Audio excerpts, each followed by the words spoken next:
Hello, good morning, India.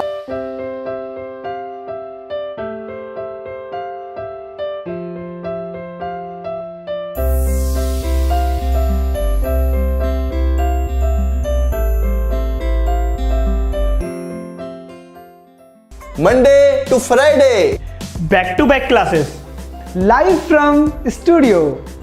आज ही subscribe करें वाईफाई स्टडी 2.0 चैनल को। Hello.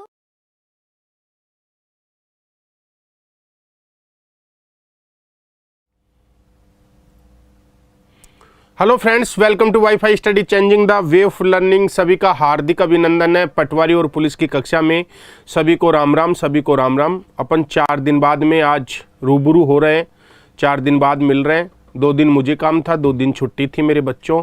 सबको राम राम, सबको राम राम। और सब बढ़िया हो आप लोग?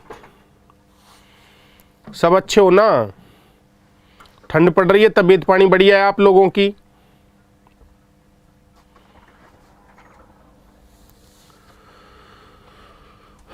भारत के भौतिक प्रदेश थोड़ा सा बड़ा चैप्टर है, ये थोड़ा सा लंबा है, लेंदी है, और बाकी के चैप्टर इतने लेंदी नहीं है जितने भारत के भौतिक प्रदेश हैं। ये सबसे बड़ा विशाल टॉपिक है और इसमें से ही सवाल सबसे ज़्यादा पूछे जाते हैं।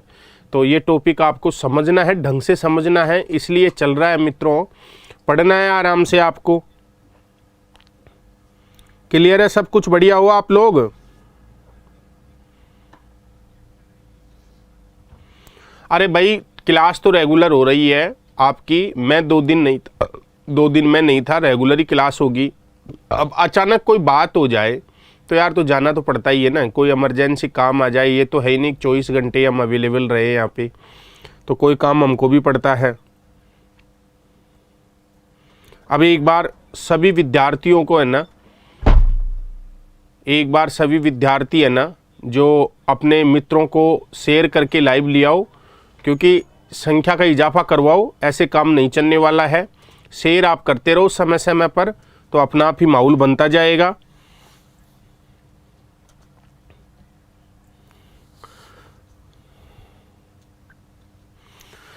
हिमालय के बारे में अपन चर्चा कर रहे थे। आज उससे आगे का जो पार्ट है, उस आगे के पार्ट को अपन पढ़ने वाले हैं। आगे का पार्ट जो है हिमालय में अपन ने जो पढ़ लिया था, एक बार मैं रिपीट कर देता हूं आप लोगों के लिए। अपन ने ट्रांस हिमालय पढ़ लिया था, महान हिमालय अपन ने पढ़ लिया था, लघु हिमालय अपन ने पढ़ लिया था, और आज अपन पढ़ने वाले हैं शिवालिक श्रेणी के बारे में। शिवालिक श्रेणी के बारे में अपन पढ़ने वाले हैं। ये शिवालिक श्रेणी है, इसके बारे में अपन आज अध्ययन करेंगे। ठीक है ना? तो थोड़ा मन से और बढ़िया तरीके से बैठ के पढ़ो, मज़ा आ जाएगा। पढ़ते जाओ, बस नौकरी लगेगी। रीट की क्लास 100% रीट की क्लास है ना। रीट की क्लास बहुत जल्दी चालू होने वाली है। आप आनंद के साथ में पढ़ना, टेंशन मत लेना। ठीक है? अब अपन आगे की चर्चा करने वाले हैं मित्रों। सबसे पहले अपन बात कर रहे हैं आज शिवालिक श्रेणी की। शिवालिक श्रेणी, सबसे पहले शिवालिक श्रेणी की बात करें तो ये हिमालय का नवीन भाग है। हिमालय का नवीन भाग है, नवीन भाग है, सबसे नवीन भाग यही है। दूसरा, ये हिमालय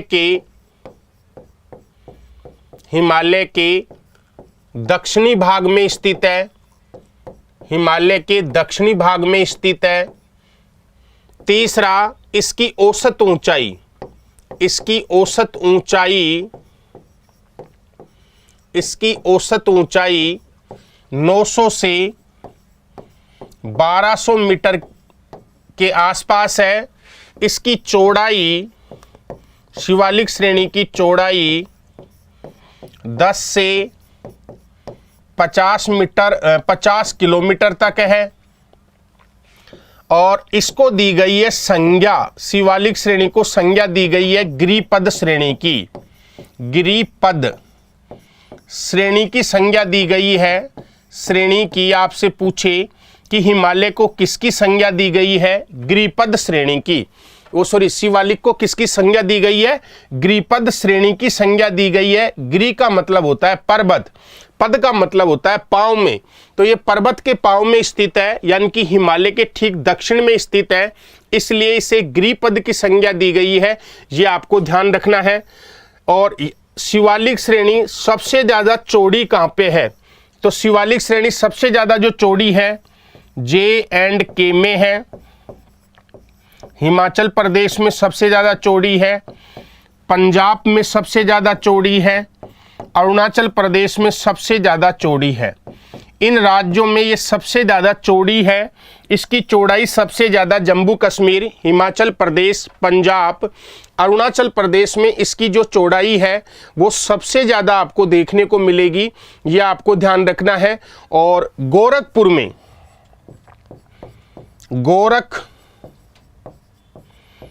में शिवालिक श्रेणी को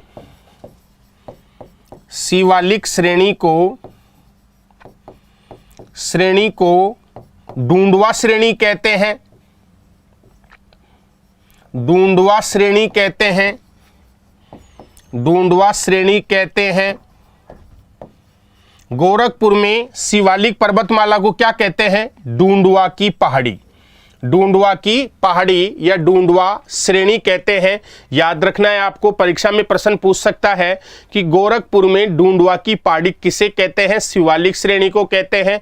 शिवालिक श्रेणी को गोरखपुर में किस नाम से जानते हैं?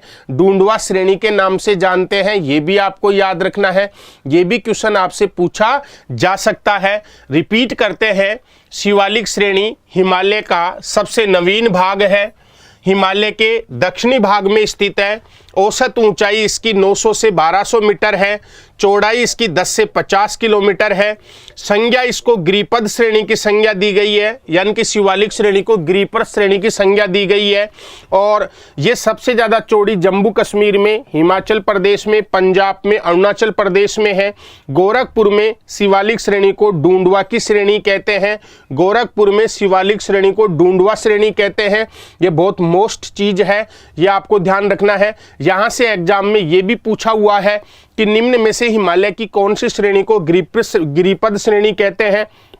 क्वेश्चन ये भी पूछा जा सकता है कि गोरखपुर में शिवालिक श्रेणी को किस नाम से जानते हैं? डूंडवा श्रेणी के नाम से जानते हैं। क्लियर है? अब आगे की चर्चा करूं मैं इसको, तो शिवालिक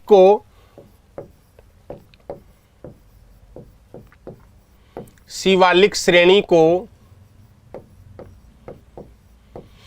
भारत के पूर्वी भाग में,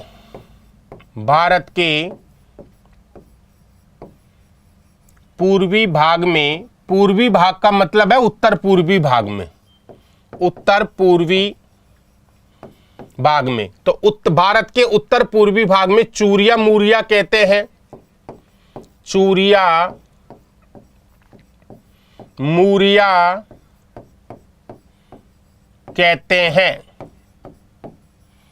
चूरिया मूरिया कहते हैं। ये आपको ध्यान रखना है। शिवालिक श्रेणी को भारत के उत्तर पूर्वी भाग में किस नाम से जानते हैं?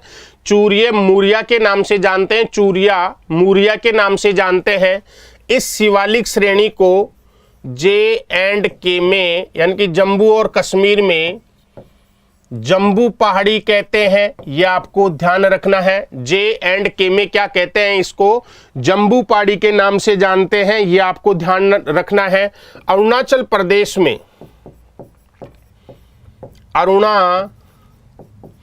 प्रदेश में शिवालिक श्रेणी को डाफला पहाड़ी के नाम से, एबोर पहाड़ी के नाम से, मिसिमी की पहाड़ी के नाम से, पटकोई बूम पहाड़ी के नाम से जानते हैं। अरुणाचल प्रदेश में शिवालिक पहाड़ी को डाफला, एबोर, समझ में है ना, मिसिमी, पटकोई बूम, इसके नाम से जानते हैं। मीरी पहाड़ी भी कह देते हैं इनको, मिसिपी है, मीरी पहाड़ी कह देते हैं, मीरी पहाड़ी के नाम से जानते हैं। शिवालिक श्रेणी को नागालैंड में नागा पहाड़ी कहते हैं, नागा पहाड़ी कहते हैं। मिजोरम में मीजो पहाड़ी कहते हैं, मीजो पहाड़ी के नाम से जानते हैं। नागालैंड में नागा पहाड़ी, मिजोरम में मीजो पहाड़ी कहते हैं। याद रखना है आपको, शिवालिक श्रेणी को भारत के पूर्वी भाग में यानी कि उत्तर पूर्वी भाग में चूरिया मूरिया कहते हैं, जम्मू कश्मीर में जम्बू पहाड़ी कहते हैं, ठीक है ना। अरुणाचल प्रदेश में डाफला, एबोर, मिसिमी, पटकोई, बूम और मीरी कहते हैं। नागालैंड में नागा कहते हैं, मिजोरम में मीजो पहाड़ी कहते हैं। भाई कहाँ चुनाव में लग गए बच्चे, कहाँ लग गए? बच्चों की संख्या कैसे कम हो गई रे? बच्चों की संख्या कैसे कम हो गई? बच्चे चुनाव में लग गए क्या? चुनाव लड़ रहे हो क्या?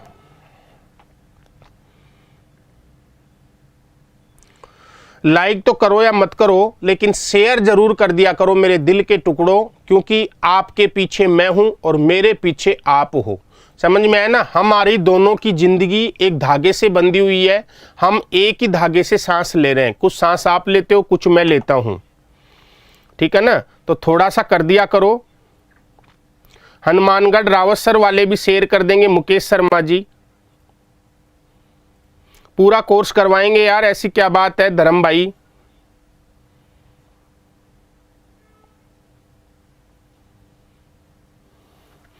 अब बात करेंगे आगे। ये मामला पूरा सेट हो गया होगा आपका शिवालिक श्रेणी में। यहां से जो क्वेश्चन बने याद रखना है। चूरिया मूरिया किस पर्वतमाला को कहते हैं? शिवालिक श्रेणी को उत्तर पूर्वी भारत में कहते हैं। जम्मू में जम्बू पहाड़ी, अरुणाचल प्रदेश में डाफला, एबोर, मिसिपी, पटकोई, बूम, मीरी, नागालैंड में नागा पहाड़ी, मिजोरम में मीजो पहाड़ी के नाम से इसको जानते हैं। तो पूरा मामला आपका सेट हो गया होगा। ये शिवालिक श्रेणी थी। अब आपको मैं एक चीज बताने जा रहा हूं, थोड़ा सा ध्यान से समझना। यहां से क्वेश्चन पूछता है, जैसे मैं आपको बताऊं कि ये आपका है ट्रांस हिमालय, ये ट्रांस हिमालय है। देन उसके बाद में आगे की अगर मैं बात करूं तो ये आपका है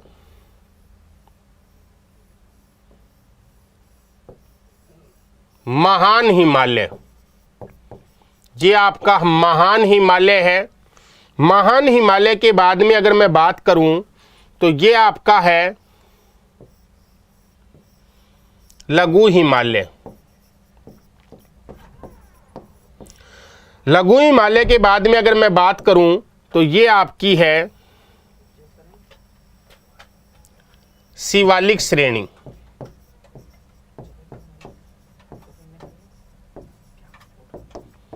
और शिवालिक श्रेणी के बाद में यदि मैं बात करूं आपके सामने तो ये है आपका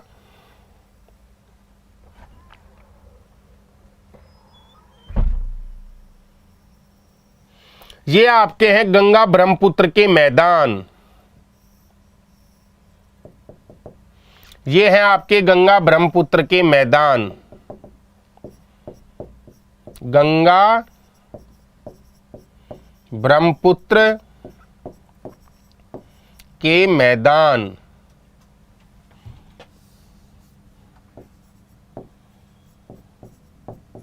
ये क्रम है, ये पूरा का पूरा एक क्रम बना दिया मैंने। अब यहां से एक क्वेश्चन आता है, ये क्रम बना दिया मैंने।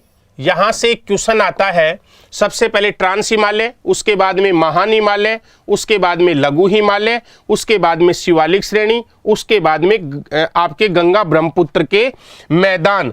अब मित्रों यहां से जो क्वेश्चन बनता है वो क्या बनता है, यानी कि शिवालिक श्रेणी को गंगा ब्रह्मपुत्र के मैदान से जो अलग करता है उसको बोलते हैं हिमालय फ्रंटियर फॉल्ट। क्या बोलेंगे उसको? Himalaya frontier fault. परीक्षा में प्रश्न आता है हिमालय फ्रंटियर फॉल्ट किस किस के बीच में है? हिमालय फ्रंटियर फॉल्ट, फॉल्ट का मतलब होता है भ्रंश। तो हिमालय फ्रंटियर फॉल्ट जो है ना, ये आपका हिमालय फ्रंटियर फॉल्ट जो शिवालिक श्रेणी और गंगा ब्रह्मपुत्र के मैदान के बीच में स्थित है, आपको याद रखना है। देन उसके बाद में शिवालिक और लघु हिमालय के बीच में, शिवालिक और लघु हिमालय के बीच में जो मैंने ये बना दिया, ये है man boundary thrust, main boundary thrust, याद रखना मेन बाउंड्री थ्रस्ट है, मेन बाउंड्री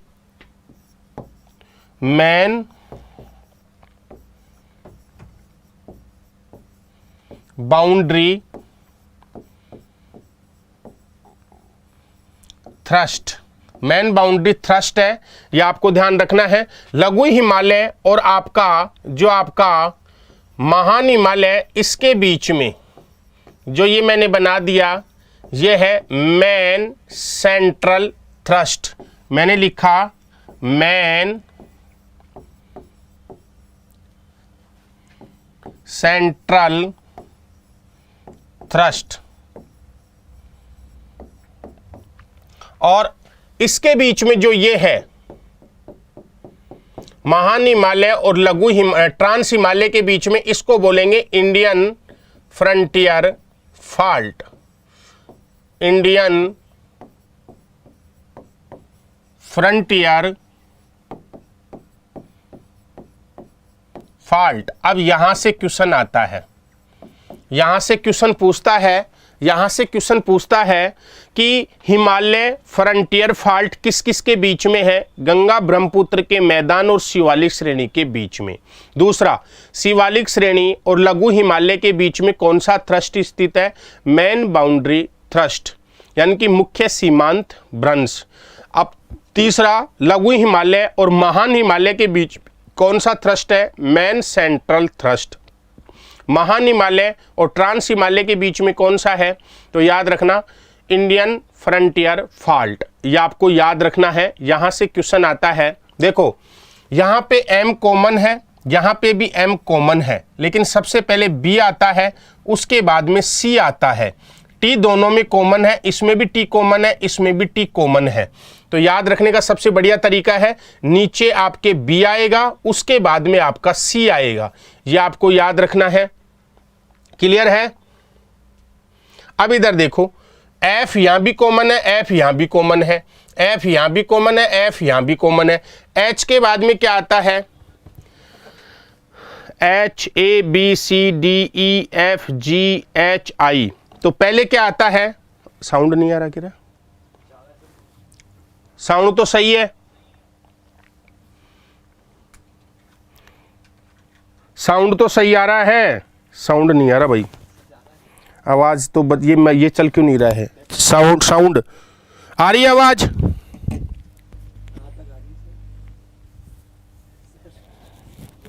आवाज आ रही है यार, सही आ रही है।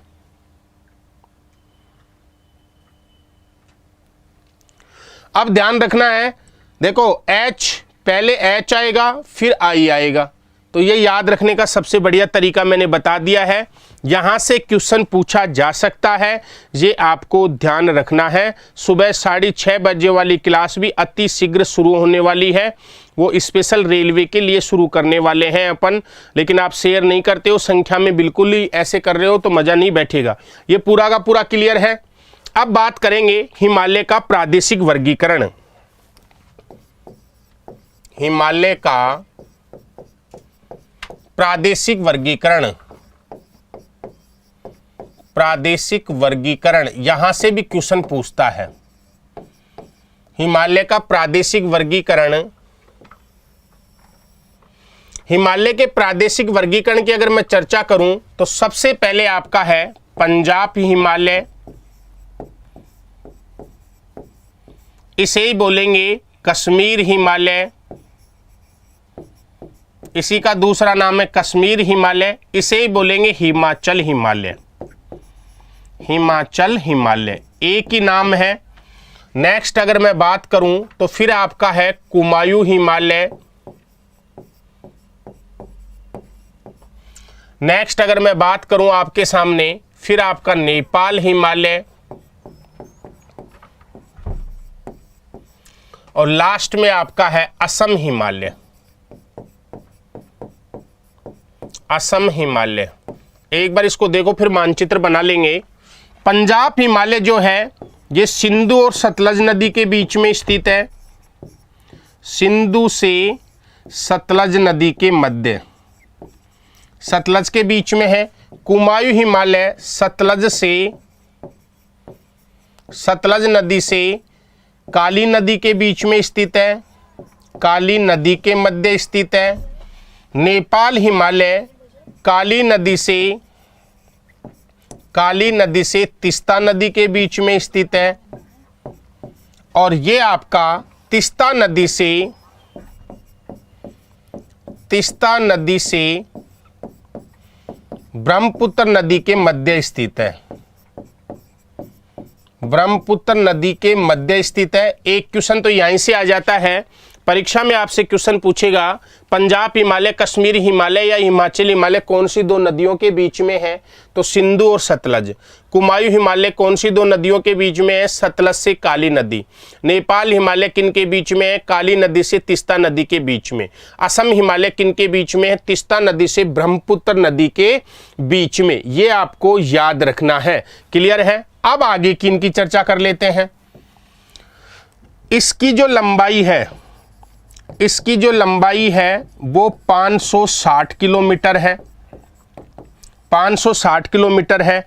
जो आपका पंजाब, कश्मीर या हिमाचल हिमालय है, इसमें जो दर्रे हैं ना, वो कौन कौन से दर्रे हैं, तो रोहितांग दर्रा है,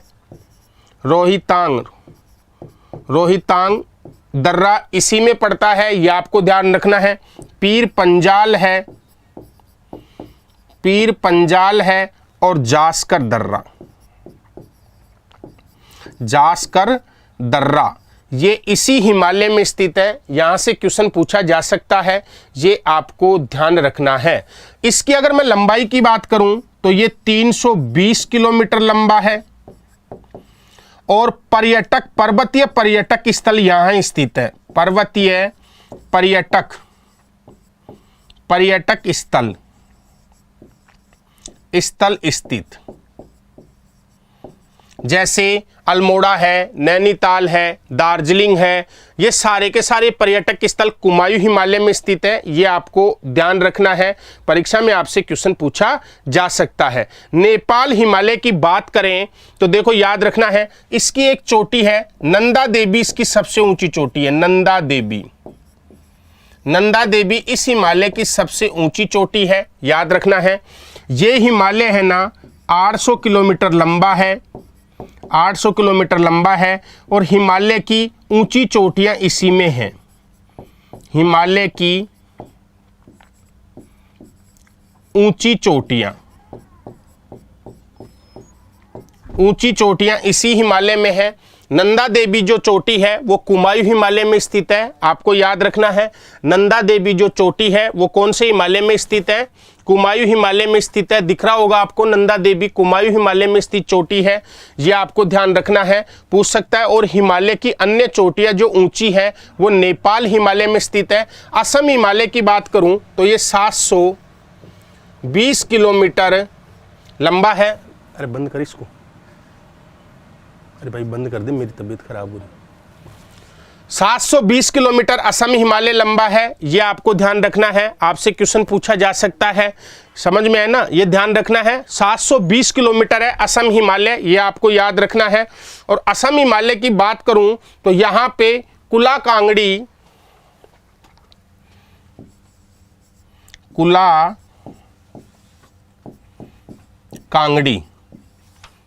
कांगड़ी यहाँ की चोटी है असम हिमालय की, याद रखना। असम हिमालय की जो चोटी है, यहाँ पे 2-3 चोटियाँ हैं, 2-3 चोटियों में जैसे आपके कुला कांगड़ी हो गया, ठीक है ना, काबरू हो गई, ये आपको ध्यान रखना है। काबरू है, कुला कांगड़ी है, चुमलहारी है, ये यहाँ की चोटी है। काबरू,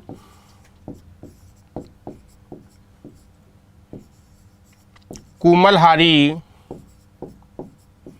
ये यहाँ की चोटियां हैं। तो मित्रों ये आपको याद रखना है। अब आपसे क्वेश्चन ये देखो, यहां से कितने क्वेश्चन बनते हैं, यहां से कितने सारे क्वेश्चन बनेंगे वो आपको देखना है। बहुत सारे क्वेश्चन बनेंगे। पहला क्वेश्चन कि कौन सा हिमालय कौन सी नदियों के बीच में है, जैसे पंजाब हिमालय, कश्मीर हिमालय, ये कौन सी नदियों के बीच में है, यहां से एक क्वेश्चन ये बनेगा। दूसरा क्वेश्चन ये पूछेगा कि निम्न में से कौन सा हिमालय सबसे लंबा है, तो सबसे लंबा कौन सा है, नेपाल हिमालय। सबसे लंबा कौन सा है, नेपाल हिमालय। इन सब में चारों में से सबसे लंबा है, इसकी लंबाई ज़्यादा है। दूसरा क्वेश्चन ये बन सकता है कि हिमालय की अधिकांश ऊंची चोटियां किस में पाई जाती हैं? नेपाल हिमालय में, नेपाल हिमालय में पाई जाती हैं। तीसरा क्वेश्चन ये पूछा जा सकता है रोहतांग, पीर पंजाल और जास्कर दर्रा कौन से हिमालय में है? पंजाब हिमालय में। चौथा क्वेश्चन ये पूछा जा सकता है कि पर्वतीय पर्यटक स्थल कौन से हिमालय में स्थित है? कुमायूं हिमालय में। पांचवा क्वेश्चन ये पूछा जा सकता है नंदा देवी जो चोटी है जो उत्तराखंड में है वो कौन से हिमालय में स्थित है? कुमायूं हिमालय में स्थित है। ये आपको ध्यान रखना है। क्लियर है? क्लियर है क्या? क्लियर है?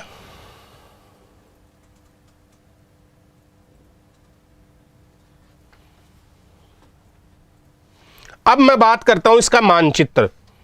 इसके मानचित्र की अपन चर्चा कर लेते हैं।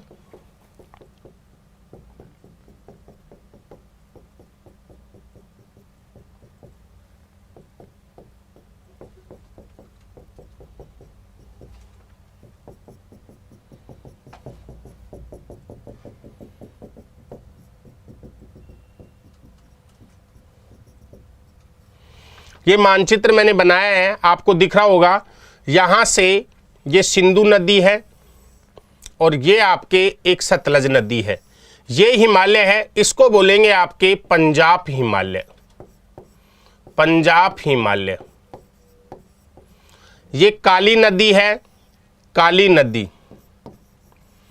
इसको बोलेंगे नेपाल हिमालय, सॉरी कुमायूं हिमालय, कुमायूं हिमालय।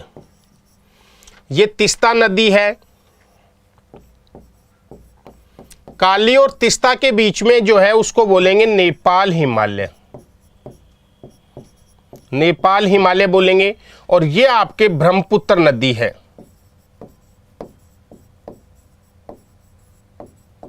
और इसको बोलेंगे असम हिमालय। ये आपको मानचित्र में दिख रहे होंगे। यहां से परीक्षा में प्रश्न पूछ ले पंजाब हिमालय किस किस नदी के बीच में है? ये आपकी सिंधु है और ये आपकी सतलज है। ठीक है। कुमायूं हिमालय कौन सी दो नदियों के बीच में है? सतलज और काली नदी के बीच में। असम हिमालय कौन सी नदियों के बीच में है? तीस्ता और ब्रह्मपुत्र नदियों के बीच में। नेपाल हिमालय कौन सी नदियों के बीच में है? काली और तीस्ता के बीच में। यहां से कई प्रकार के क्वेश्चन मैंने आपको बता दिए हैं, समझ में है ना? सारे प्रकार के क्वेश्चन मैंने यहां से बताने का प्रयास किया है। ठीक है, उम्मीद करता हूं कि ये सारे प्रश्न आपको समझ में आए होंगे। क्लियर है? अब आपको क्या करना है, कल अपन पढ़ेंगे हिमालय के दर्रे। दर्रे पढ़ने के बाद में गंगा ब्रह्मपुत्र का मैदान पढ़ेंगे। उसके बाद में फिर अपन है ना, मैं इसके 3 टेस्ट लूंगा। भौतिक प्रदेशों के 3 टेस्ट लिए जाएंगे, 3 टेस्ट लेंगे अपन इसके भौतिक प्रदेशों के।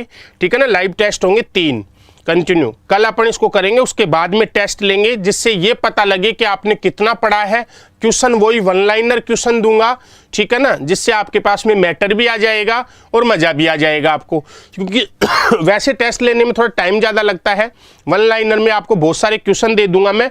ठीक है, और आपको भौतिक प्रदेश पूरा होने के बाद में फिर कंटिन्यू 3 टेस्ट लेंगे, आपको मजा आ जाएगा। और अनअकैडमी पे अगर आप पढ़ना चाहते हो, प्लस कोर्स ज्वाइन करना चाहते हो, तो आज ही ज्वाइन कर लो। Wifi RPSC referral code use करो और आराम से कोर्स लो, पढ़ाई का आनंद लो भरपूर तरीके से। ठीक है ना, wish you all the best, bye.